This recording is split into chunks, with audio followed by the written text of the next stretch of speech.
آخرت کی فکر سے آزاد لوگوں کے مردہ احساس کو کیسے جگانے کی کوشش کی جائے۔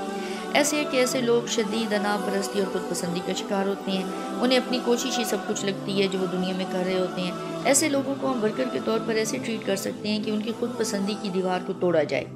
انہیں موقع ملنے پر احساس دلایا جائے کہ اپنا آپ ہی سب کچھ نہیں ہوتا، بلکہ یہ تو اللہ کی دین ہے اور اللہ کی عطا ہے جس نے آپ کو ہمت طاقت عطا کی ہے۔ سب کچھ کرنے پر تو وہ قادر ہوتا ہے، اللہ ہی ہے جو قادر ہوتا ہے وہ، اور اسے غافل ہو کر ہم جب بھی غافل ہوتے ہیں اپنا ہی نقصان کرتے ہیں۔ ایسے غافل لوگوں کو انہی کی روٹین کے معاملات میں سے پوائنٹ پکڑا کر اللہ کا احساس دلایا جا سکتا ہے کہ وہ ہر لمحہ ساتھ ہے، سن رہا ہے، دیکھ رہا ہے، جو مانگے عطا کرتا ہے، تو اس سے رجوع کرنا لازمی ہے۔ ایسے احساس دلائیں تاکہ ان کے اندر اللہ کے پیار کا احساس ابھرے کہ ان کی غفلت کے باوجود اللہ کا کرم اور مہربانی ہے کہ اللہ نے ان کو نواز رکھا ہے، تو یہ تو پھر اللہ کا پیار ہی ہے۔ اگر اللہ چاہے تو ان نعمتوں کو ان سے لے لے جن پر انہوں نے نہ تو کبھی شکر کیا ہے، نہ کبھی یہ احساس رکھے کہ یہ اللہ کی عطا ہے۔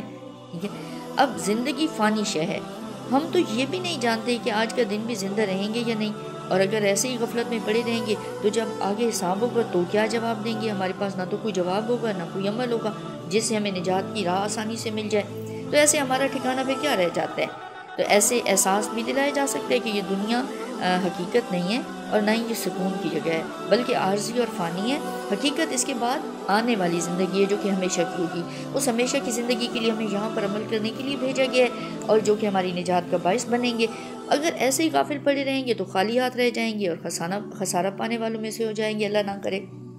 ایسے بندے کو ایسے احساس دلانا بے شک بہت مشکل ہے جو نفس اور شیطان کے ہاتھوں میں مکمل طور پر کھلونا بنا ہوا ہوتا ہے، لیکن جب بھی موقع ملے اس کے ساتھ بات چیت کریں، اسے پیار سے دیکھا کریں تاکہ پیار اس کے دل میں اترے، اس کا ہاتھ پکڑ کر دل ہی دل میں اس کے لیے دعا کیا کریں، باتوں کے دوران اس کے لیے دل میں پیار لائیں، یہ سوچ کر کہ میرے اللہ کا بندہ ہے اور کیسے شیطان کے ہاتھ میں چلا گیا ہے، میرا اللہ اور میرے آقا دو عالم علیہ السلام اس کے لیے فکر مند ہوں گے۔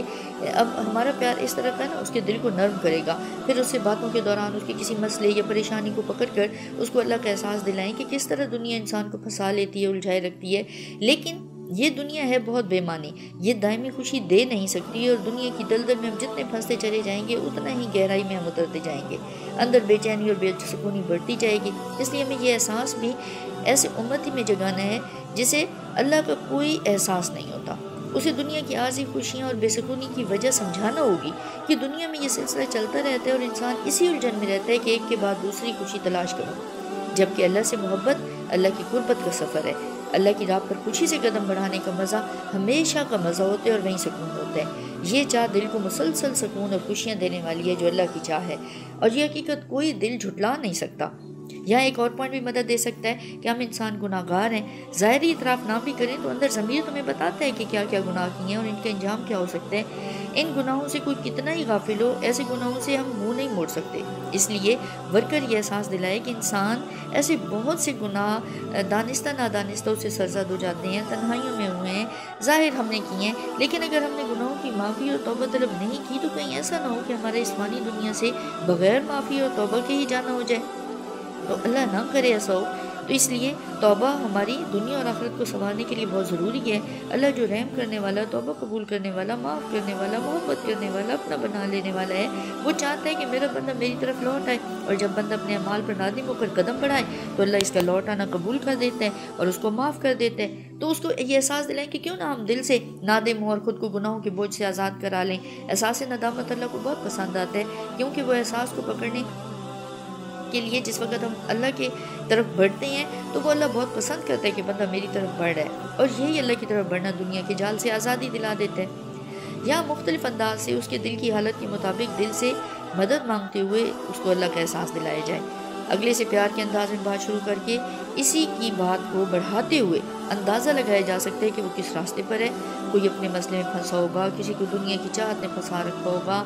جو اس وقت اس کے لیے بہت اہم ہوگی، تو ان کو انہی کے مسئلے کے حل یا انہی کی چاہت کے پورے ہونے کے احساس کے حوالے سے اللہ کا احساس پکڑایا جائے۔ اکثر امتی کسی مسئلے یا کسی دنیاوی چاہت میں پھنسے ہوئے ہوں تو اس کے لیے دنیاوی یا عارضی سہارے ہی تھامے رکھتے ہیں، وہاں ان کو تھامنے والا اصل ہاتھ دکھا دینا ہی بڑی بات ہے۔ اب وہاں پر ان کو اللہ کا ہاتھ دکھائیں اور اللہ کا ہاتھ تھامنے کا طریقہ بتائیں، ان کو یہ احساس دلایا جا سکتا ہے کہ چاہے کچھ بھی ہو اس کو پوری کرنے والی ذات اللہ کی ہے، ایسے کر کے ان کو ان کی طلب کے مطابق اللہ کا احساس دلا کے ٹریک پر لایا جا سکتا ہے اور پہلا قدم اٹھایا جا سکتا ہے ان کے ساتھ۔ اس کے علاوہ گناہوں کا احساس دلائیں کہ ہم گناہ گار ہیں۔ ہم کچھ گناہوں کو چھوٹی بات سمجھ کے نظر انداز کر دیتے ہیں، جبکہ ہمیں انہی پر نادم ہونے کی ضرورت ہے۔ تو کیونکہ یہ گناہ جو ہماری نظر میں چھوٹے ہوتے ہیں ہمیں بڑا خسارہ دلاتے ہیں، ایسے حقیقت بتا کے اللہ کے راستے کی طرف انہیں لایا جا سکتا ہے، لیکن ساتھ ہی ساتھ اللہ کے غفور و رحیم ہونے کا احساس ضرور دلانا ہے، تاکہ کہیں وہ اپنے گناہوں کا احساس جو ہے وہ بیدار کر کے بالکل مایوسی میں نہ چلے جائیں کہ اب ہمارے لیے کوئی راستہ نہیں ہے۔ ان کو ساتھ ساتھ اللہ کے پیار کا احساس بھی دلائیں اور یہ یقین بھی دل کو دلائیں کہ ایک وہی ذات ہے جو گناہوں کو معاف کر سکتا ہے اور قدرت رکھتا ہے، اور پھر ہماری توبہ قبول کر کے ان پر پردہ بھی ڈال دیتا ہے۔ ایسے لوگ بظاہر وقتی طور پر خوش اور مطمئن نظر آتے ہیں، مگر ان کے اندر اللہ کا احساس نہ ہونے کی وجہ سے بہت بے سکونی ہوتی ہے، اور وہ ہر وقت دنیا کی کسی چیز میں ایسے سکون ڈھونڈنے کی کوشش میں لگے رہتے ہیں، اور اگر وہ نہیں ملتا تو اور بے چین ہو جاتے ہیں۔ ان لوگوں کو سب سے پہلے دل سے پیار کریں، دل سے دعا کریں۔ ایسے لوگ اگر پیار میں بن جائیں یا ان کے دل میں اللہ کے پیار کا احساس اتر جائے تو ان کا دل خود ہی خود دنیا سے ہٹنے لگتا ہے۔ اگر غلطیوں اور گناہوں کا احساس ہوتا ہے تو اس طرح بھی مثبت نتیجہ سامنے آتا ہے، دل ان کا عاجزی میں جلدی جھکایا جا سکتا ہے، ندامت آتی ہے، دنیا کے فانی ہونے کا احساس ایسے لوگوں کو غلط راہ سے ہٹا سکتا ہے۔ ایسے لوگوں کی زندگی میں کیونکہ خالص پیار کی حد درجہ کمی ہوتی ہے، جس کی وجہ سے وہ دنیا میں ادھر لگ کر سکون تلاش کر رہے ہوتے ہیں، تو اگر وہ سکون اور پیار ہم انہیں اللہ کے احساس آشنائی کی صورت میں دے تو امتی ہمارے ساتھ بن جاتے ہیں اور اللہ کی راہ پر آ جاتے ہیں۔